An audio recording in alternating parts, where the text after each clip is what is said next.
Bienvenidos al Museo de Madres y de Mártires y Héroes. Ahora los llevaré por un paseo histórico sobre la historia de Nicaragua. Jag hälsas välkommen till museet Mödrar till martyrer och hjältar. Det ligger i staden Estelí i norra Nicaragua. Jag är ensam på museet med min guide Maria Martínez. Si usted me acompaña, le mostraré la sala de Carlos Fonseca. Museet är en gammal industrilokal och längs väggarna hänger fotografier och texter. I glasskåp ligger kartor, en uniform och andra saker som ska visa Nicaraguas blodiga kamp mot diktaturen. Här och där brinner ljus, minnen för de stupande. Vår rundvandring på museet börjar i ett rum tillägnat kommendante Carlos Fonseca. Mannen som grundade FSLN, Frente Sandinista de Liberación Nacional, de förenade sandinisterna för nationens befrielse, de som ledde kampen mot diktatorn Anastasio Somoza. Här ska också finnas en del saker som kan vara intressant för oss svenskar, får jag veta. Aquí, por ejemplo, tenemos una vieja vitrola que pertenecía al señor Carlos Fonseca. Y el disco que aquí usted ve y la carta fueron un regalo de Björn Ulvaeus, del grupo sueco ABBA, usted sabe. På ett litet skrivbord står en gammal resegrammofon som har tillhört Carlos Fonseca. En svart platt låda, en sån där som man vevar upp. På skivtallriken ligger en skiva. Den är en present från Björn Ulvaeus i den svenska popgruppen ABBA, berättar Maria Martínez. Bredvid grammofonen på skrivbordet ligger ett brev i glas och ram. Aquí dice, si usted ve, dice, para mi compañero y amigo, espero te guste, de Björn Ulvaeus. Un obsequio del señor Fonseca. Till min kamrat och vän, hoppas du tycker om den. Från Björn Ulvaeus står det i brevet. Min guide vevar upp grammofonen och sätter försiktigt ner nålen mot den svarta skivan.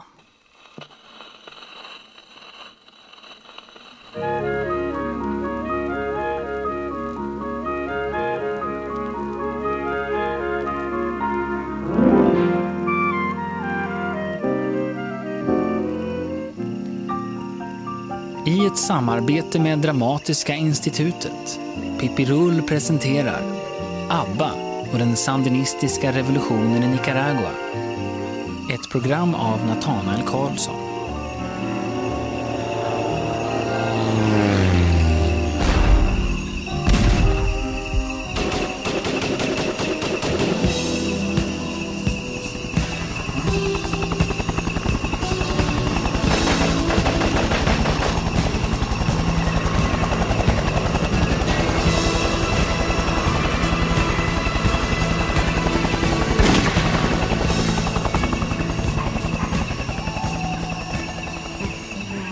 Någon slags lockelse hos Benny och mig, det här med att skriva i ett dramatiskt förlopp. Lite sådär intuitivt och naivt då, utan att veta riktigt vad det rörde sig om. Vad var det som lockade så mycket med just revolutionen i Nicaragua? Ja, jag tyckte att precis allting var intressant som hade med det här att göra. Och jag hade väl fått den här känslan alltså. Jag kände att jag passade in här på något sätt. Fast jag då var så osäker och visste inte alls riktigt hur.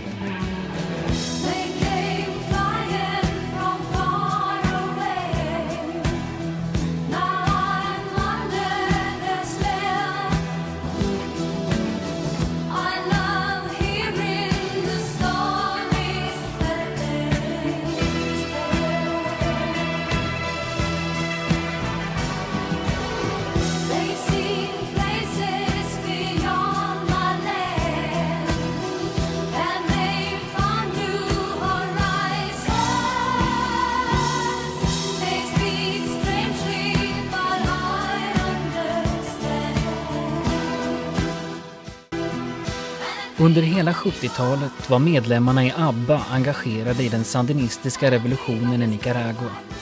De hjälpte till både ekonomiskt och praktiskt. Från 1977 gav de mer pengar i stöd än det svenska biståndet. Det är ju grunden till vad vi sysslar med nu, va? Tycker du att fler popgrupper borde engagera sig i befrielsekamp i tredje världen? Ja, det tycker jag är fullt tänkbart om de tror att de klarar av det. Va? Eller de som sammansluter sig tror att de kan klara av det. Är det verkligen värt allt arbete? Absolut. Är det dyrt? Det är inte dyrt, nej. Inte förhållande till vad man får för det. Ni ger mycket pengar till Nicaragua. Förra året var det 14 miljoner. Kommer ni alltid att göra det? Det där är ju en svår fråga, för därför att det kan ju mycket väl hända att man hamnar i en situation om många år framöver där man inte har materiella tillgångar som nu och så vidare. Men det måste ta mycket tid. Vill du inte någon gång bara strunta i allt och bara lira musik? Jag tänker fortsätta precis med det vi håller på med. Tror jag det är det som har gett mig mest hittills. Zoom. Y en Zoom de hoy una primicia musical exclusiva para América Latina. Chiquitita, el tema de los ABBA. Chiquitita, dime por qué tu dolor hoy te encadena. En tus ojos hay una sombra de gran pena. Chiquitita es para mí una palabra que significa una amiga pequeña o una amiga grande. Puede ser una mujer y puede ser una niña como mi hija. Y en cuanto al sonido, yo pienso que la palabra tiene música en sí misma. I början av 60-talet var många radikala ungdomar inspirerade av den kubanska revolutionen. Björn Ulvaeus och Benny Andersson var inget undantag. Björn hade gått en marxist-leninistisk grundkurs i Västervik där han fortfarande bodde.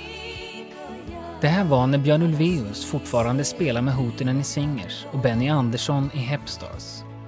Spelningarna gjorde att de träffades mycket i folkparkerna och ibland hade de till och med gemensamma turnéer. På kvällarna spelade de musik, på nätterna diskuterade de politik. Men än visste de inte att det var den sandinistiska kampen som skulle leda dem till handling, berättar Benny Andersson.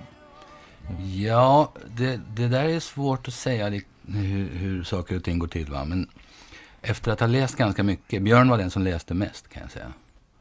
Jag läste inte så mycket. Björn läste och sa att det var inget bra. Och så slapp jag en del av det jobbet. Men jag läste också en del. Och vi höll på ganska länge. Säkert 1 år för att försöka hitta något. Det är nu som Björn och Benny är med om ett viktigt möte. I Nicaragua hade sandinistgerillan genomfört flera misslyckade attacker. FSLN-ledningen var splittrad och tvingad på flykt. Carlos Fonseca reste via Costa Rica till Kuba och vidare till Sverige, där han bland annat träffade Pierre Schori. Det här är 1965, 3 år innan Schori blir internationell sekreterare i Socialdemokraterna. Men han jobbar redan nära Olof Palme. Av partiet har han lånat ett sommarhus i Skövde där han och Fonseca träffas för att diskutera ett kommande svenskt stöd till FSLN. Det är då Hootenanny Singers och Hepstars åker förbi. Så här berättar Björn Ulvaeus. Vi träffades i 64 eller 65. Ja, var då någonstans? I en vägkorsning vill jag minnas någonstans i Västergötland. Bara så där Skara eller Skövde eller någonting sånt där. Aha. Och den kvällen så, eller då sa vi så här, jag tror att vi skulle rycka in i lumpen i Linköping samma kväll. Mm. Och vi sa, fasen kom dit. För att vi har party då, som inryckningsparty i Linköping. Ja, för fasen, det gör vi, så. Och så hade de hört fel så de åkte till Lidköping. Men sen drog de från Lidköping till Linköping på natten i alla fall. Så de dök upp där på... Saftig resa. Ja, inte på med. De hade sån här Thunderbird så det gick undan som fan mitt i natten kan jag tänka mig. Jo, men vad är det som gör då att... Ja, alltså jag hade ju... Jo, därför att de var ju också liksom väldigt folkliga, vad får man säga. Så vi hade ju jättemycket gemensamt, det märkte vi ju direkt. Ja, men var det bara så att ni satte er ner på kvällen och satt vid ett glas, vad det nu kan ha varit i det, och sen tänkte att vi borde nog göra någonting tillsammans? Faktum är att alldeles precis timmarna innan jag skulle liksom då gå in genom den här porten på I4 i Linköping, så satt vi i en park någonstans med gitarrer och han och jag och lira. Kanske var några andra med också, men det var i alla fall så.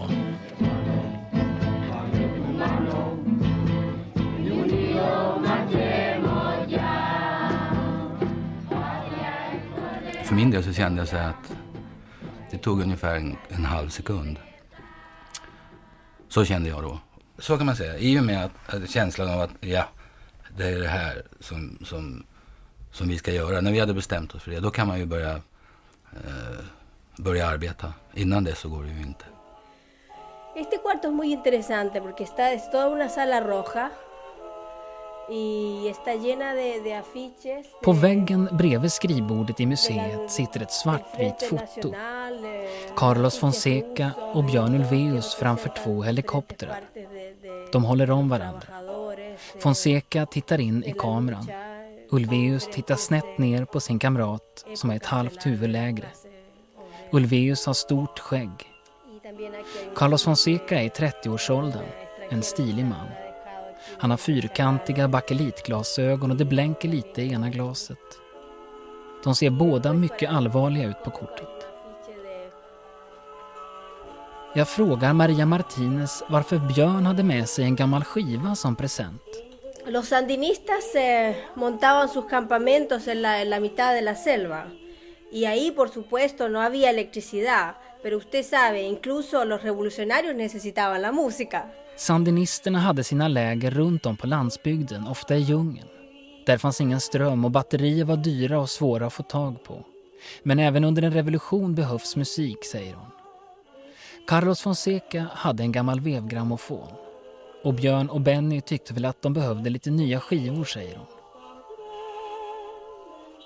Skivan på grammofonen är Tore Erlings orkester som spelar titelmusiken från filmen Askungen. Din dröm ger dig allt, heter den. Jag påpekar att jag tycker att det är ett lite lustigt val av skiva och släpa över Atlanten till ett land i krig. Al señor Carlos Fonseca le gustaba mucho los films de Disney, de Walt Disney, usted sabe. Pero él se avergonzaba un poco porque eran film yankees, usted sabe. Carlos Fonseca älskade Disneys tecknade filmer, berättar Maria Martinez. Fonseca skämdes lite för sitt intresse. Det var ju ändå Yankee-filmer, säger hon. Och USA stödde Somoza-regimen. Något som också ABBA fick känna av. Vi ska fortsätta att tala om USAs inblandning i andra länders affärer. Den amerikanska regeringens informationsbyrå hade tagit initiativet till en tv-gala som sändes i USA igår. Den svenska gruppen ABBA skulle ha medverkat, men inslaget stoppades utan att gruppen kontaktades. I ABBA är man idag inte förvånad eftersom inslaget innehöll en text som kunde vara politiskt känslig för USA. Så här lät texten och musiken.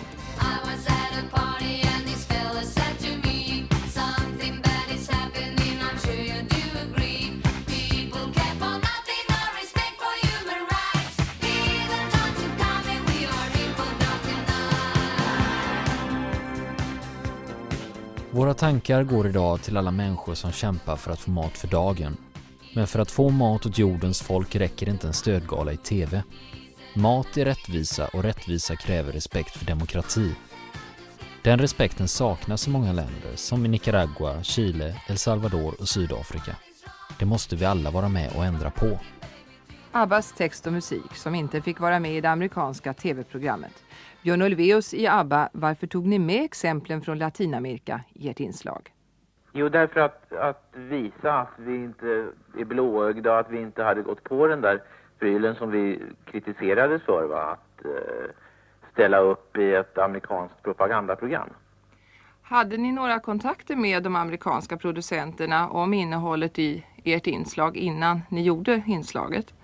Nej, det hade vi inte, för det tog vi för givet att vi hade total frihet att säga precis vad vi tyckte i det här sammanhanget. Vad tycker ni att det här betyder PR-mässigt för ABBA? Ja, jag hoppas bara att det här budskapet ska komma ut, alltså att anledningen till att vi inte var med, det var det här och inte som jag förmodar att de officiellt kommer att meddela därifrån att det berodde på tidsbrist eller någonting annat. Fue Björn Ulvaeus del conjunto sueco ABBA y me había olvidado de decirles que el tema que escuchamos antes, también de ABBA, se llama El rey ha perdido su corona y es del último long play de ABBA, Voulez-vous.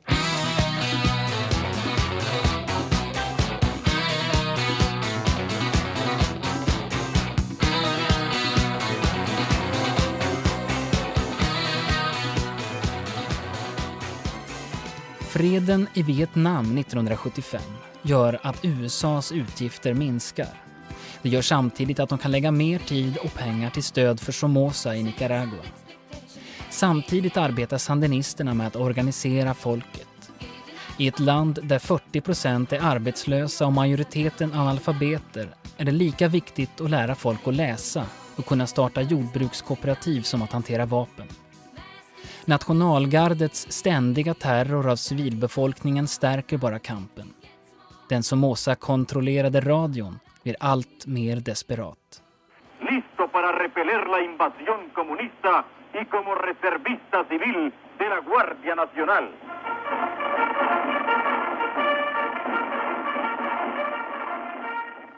Men samtidigt sänder den olagliga sandiniststationen Radio Liberación hoppfulla rapporter. Björn Ulvaeus medverkar flera gånger i deras sändningar.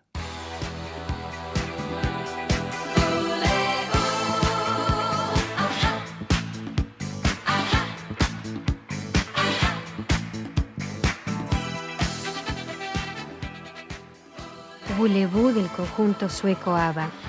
El conjunto sueco ABBA es como una comunidad laboral. Le preguntamos a Björn Ulvaeus qué es para él América Latina, qué piensa él de ese continente. Creo que América Latina es un continente fascinante que no he podido ver todavía y espero que ABBA va a poder cantar en América Latina porque siento que tenemos en América Latina mucho para dar y mucho para recibir. Latinamerika är en fascinerande kontinent, säger Björn Ulvaeus. Jag hoppas att vi snart kan komma hit allihop. Vi har mycket som vi vill ge och det är mycket som vi kan få.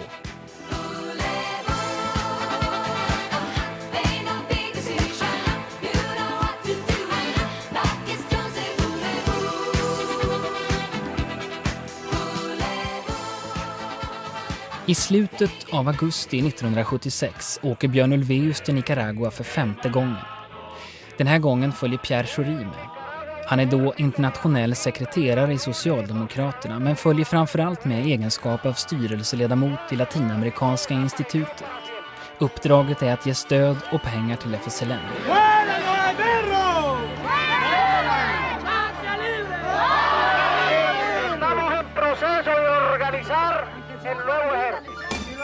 Björn Ulvaeus hade länge pratat om att han ville vara med och delta aktivt i kampen vid Carlos Fonsecas sida, men fått ett tydligt nej av Fonseca, som inte ville se Ulvaeus eller de övriga i ABBA skjutna vid första attacken.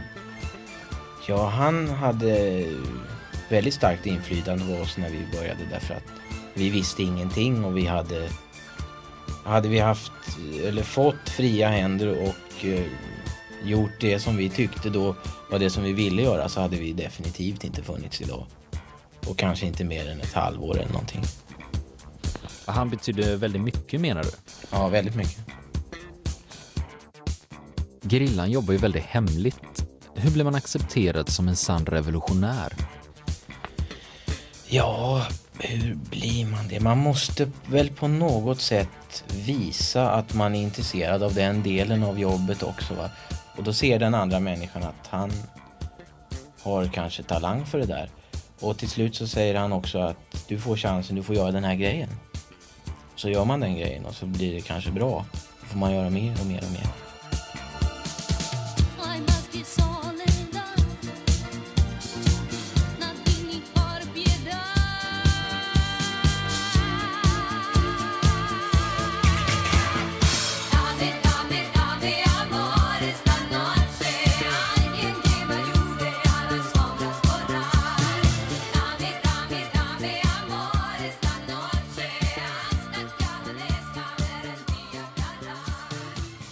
señor Björn Ulvaeus y Carlos Fonseca se frecuentaron mucho durante esta época, sí.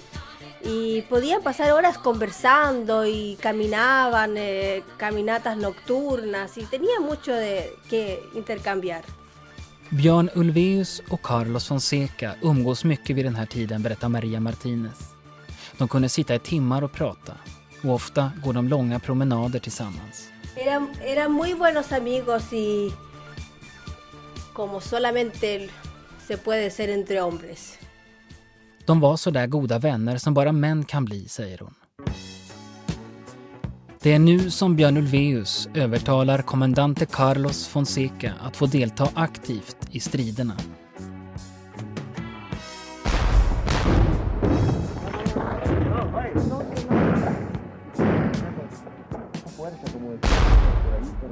Jag sitter i ett skyddsrum i södra Managua tillsammans med Björn Ulvaeus.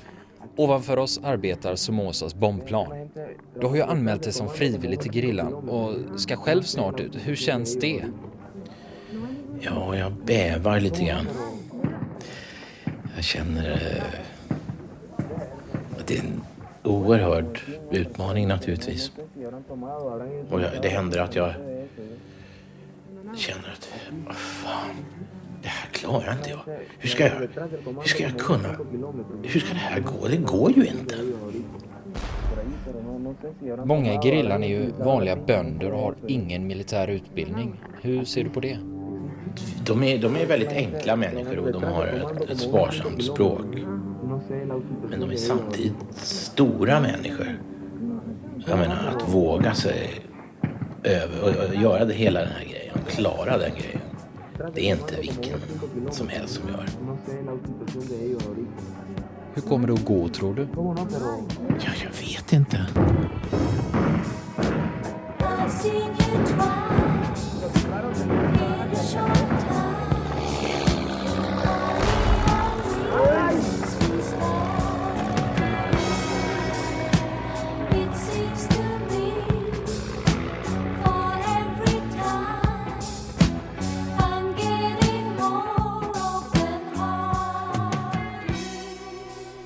I början på 70-talet så lyckades ju sandinisterna väldigt dåligt med sina attacker.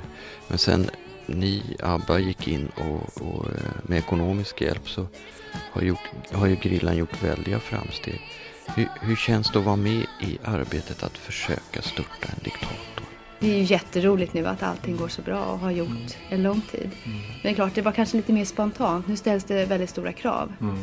Och jag ställer väldigt stora krav på mig själv framförallt. När nationalgardet gjorde massarresteringar 1975 så lämnade ni in en protest till Nicaraguas ambassad.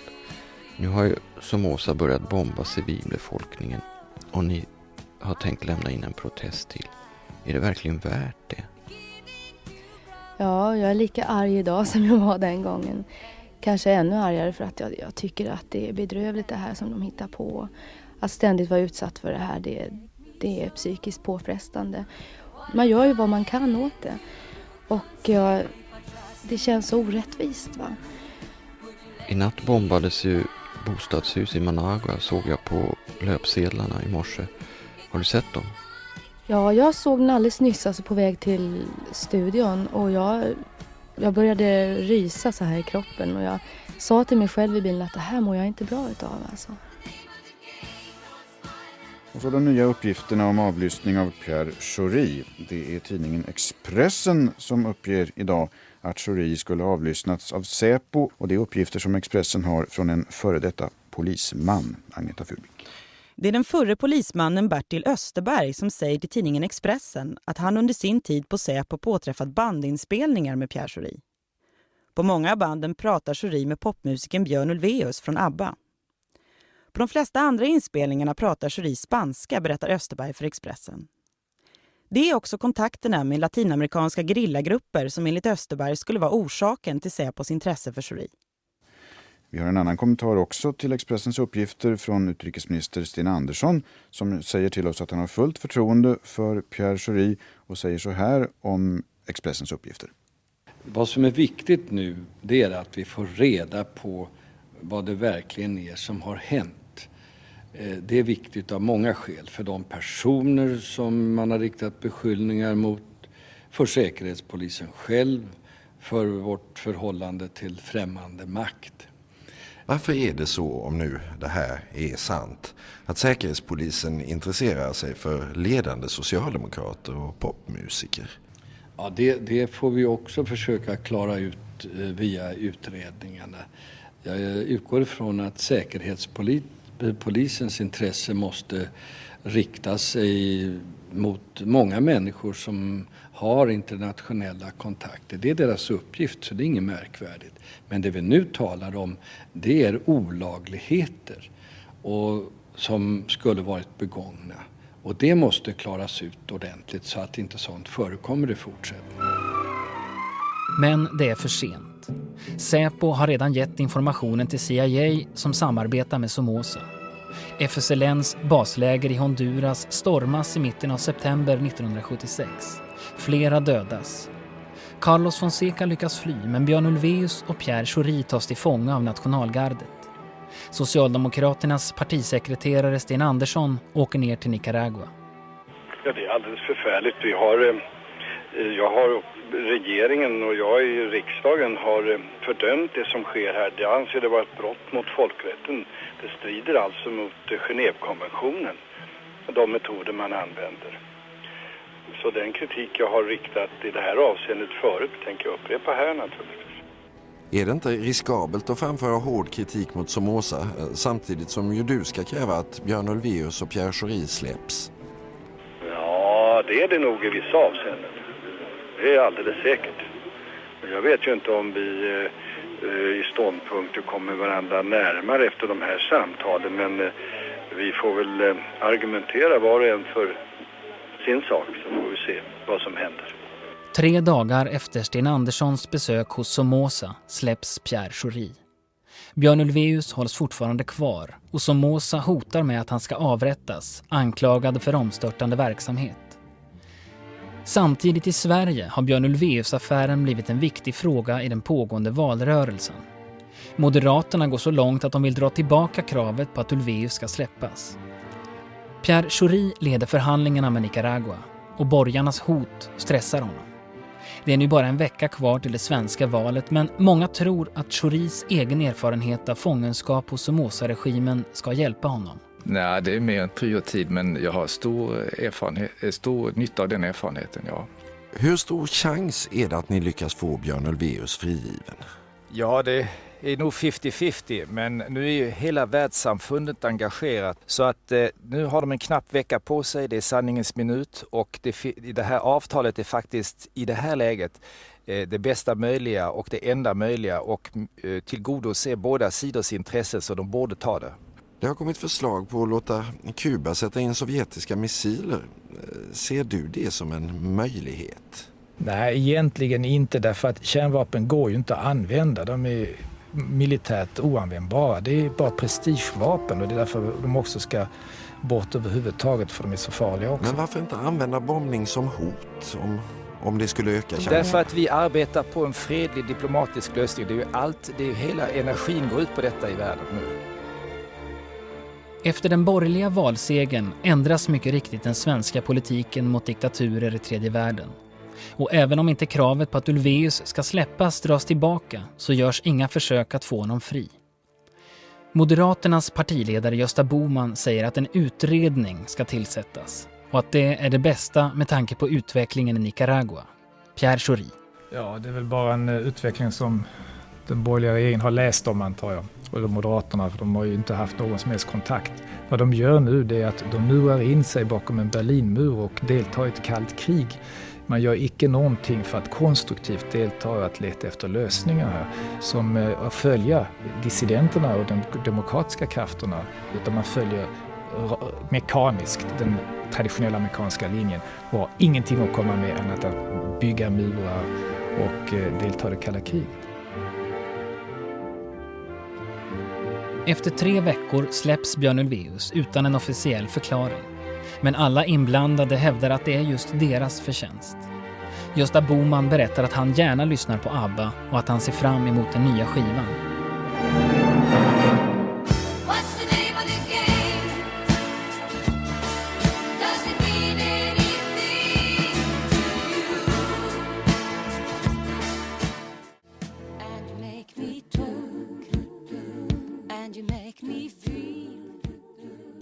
Du lyssnar på Nöjesnytt och gäst idag är Anne-Frid Lyngstad från ABBA.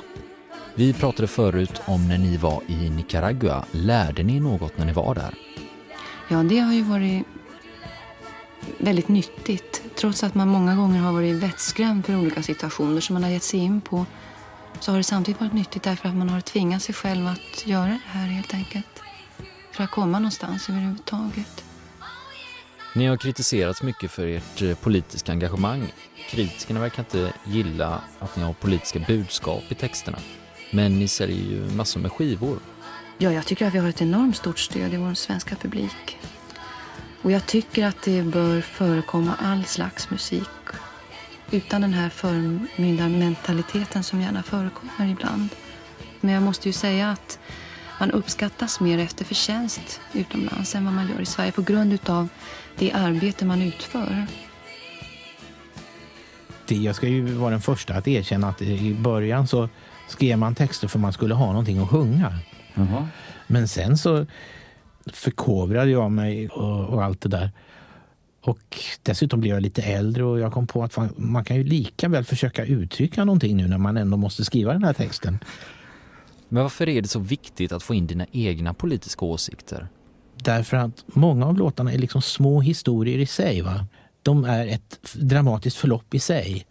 Och det hjälper liksom när man då ska lägga dem i munnen på olika människor. Att det betyder någonting, att det inte bara är "Hey baby, do you love me?"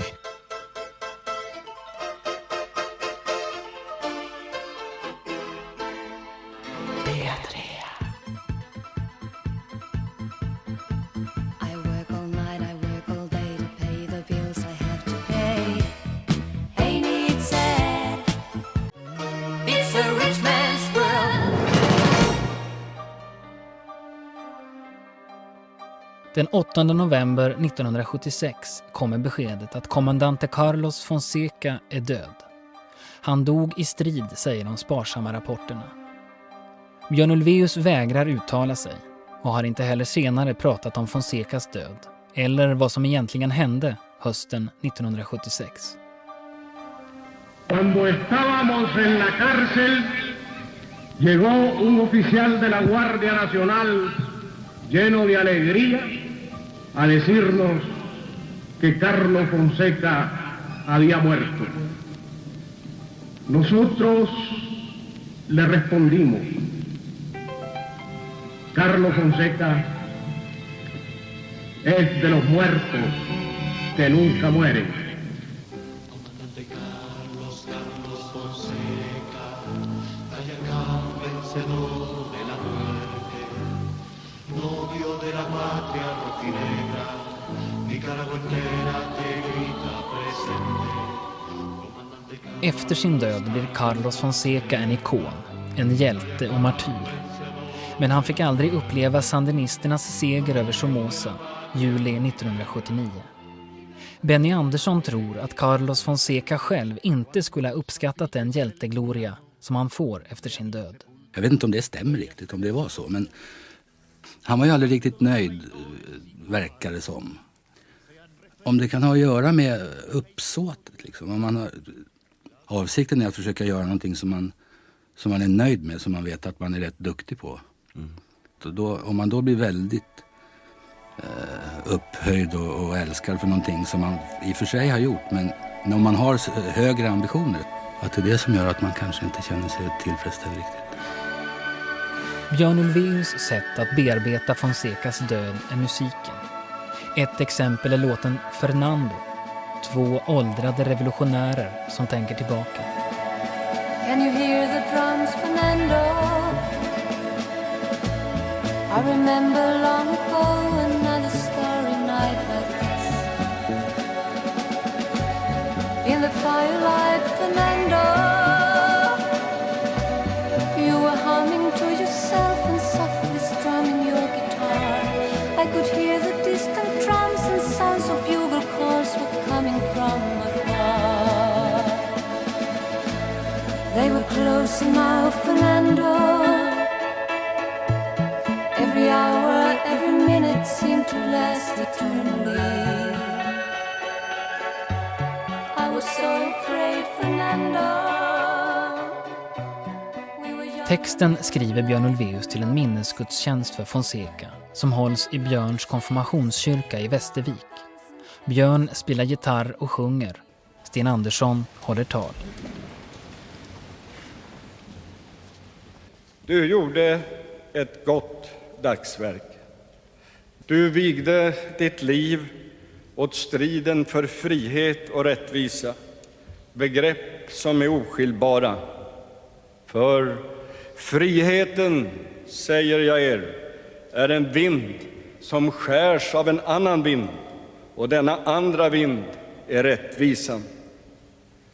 Vi sörjer och saknar dig. Vi lyser frid över ditt ljusa minne. Now we're old and gray, Fernando. Since many years I haven't seen a rifle in your hand. Can you hear the drums, Fernando? Do you still recall the fateful night we crossed the Rio Grande? I can see it in your eyes, how proud you were to fight for freedom in this land. I svenska medier har det aldrig berättats om vad som verkligen hände hösten 1976. Jag berättar för min guide Maria Martinez att det fortfarande inte har kommit fram i Sverige varför Björn Ulvaeus släpptes av nationalgardet. Sí, yo sé por qué el señor Björn fue liberado. ¿Cómo sabe usted eso? Porque yo estuve ahí. Jag vet varför Björn Ulvaeus släpptes, säger hon.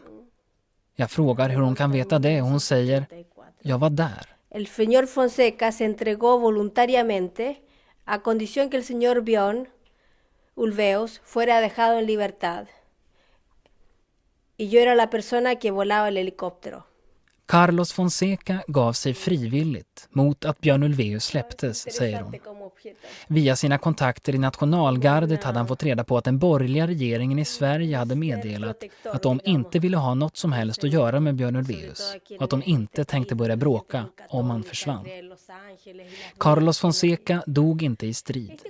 Han avrättades av nationalgardet. Jag var där för att jag körde helikoptern som hämtade Björn Ulvaeus, säger Maria Martinez.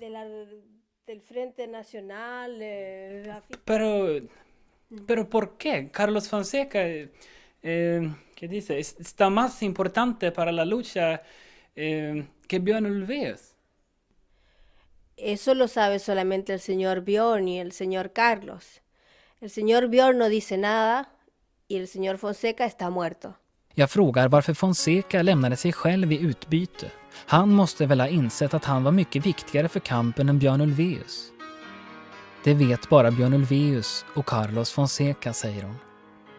Och Björn Ulvaeus säger ingenting och Carlos Fonseca är död. Yo sé lo que el señor Fonseca le dijo a Björn antes de viajar cada uno en su helicóptero. Men hon säger att hon vet vad Carlos Fonseca sa till Björn innan de åkte iväg i varsin helikopter. I don't wanna talk. Yo no quiero hablar de lo sucedido. About things we've gone through. Me duele. Though it's hurting me. Pero es historia. Now it's history. Hicimos todo lo que pudimos. I played all my cards. And that's what you've done too. No hay nada más que decir. Nothing more to say. Y no podemos hacer nada más. No more race to play. The winner takes it all. Siempre es el vencedor que vence. The loser standing small. Ese es nuestro destino. Beside the victory.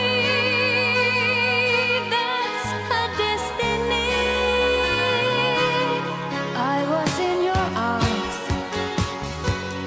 thinking I belonged there.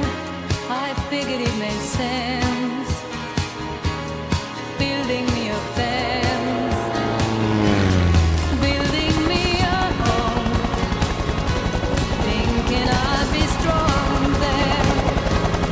But I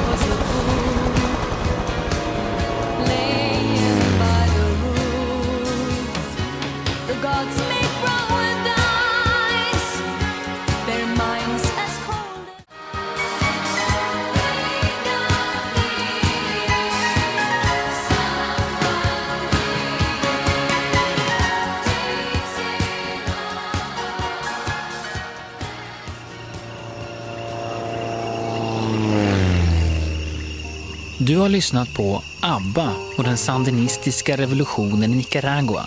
Ett program av Nathanael Karlsson.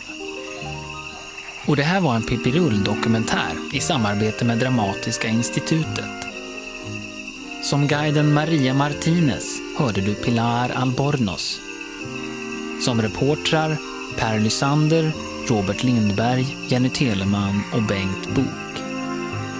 Övriga medverkande har ingenting med det här att göra. Din dröm ger dig allt du tänkt dig, allt du hoppats på. Så snart du i sömn försänkt dig kan inga bekymmer dig nå. Fast glädjen som drömmen skänkt dig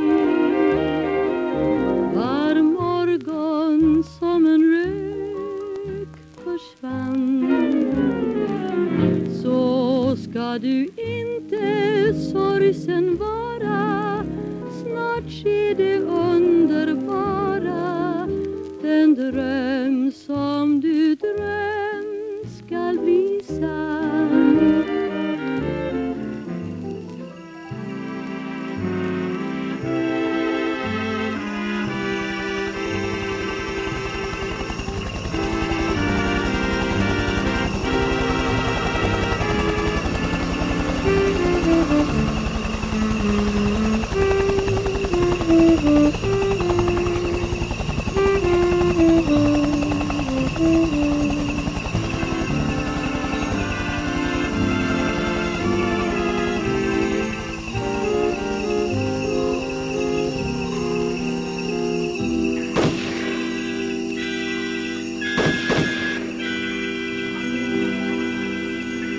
Hasta pronto, amigos.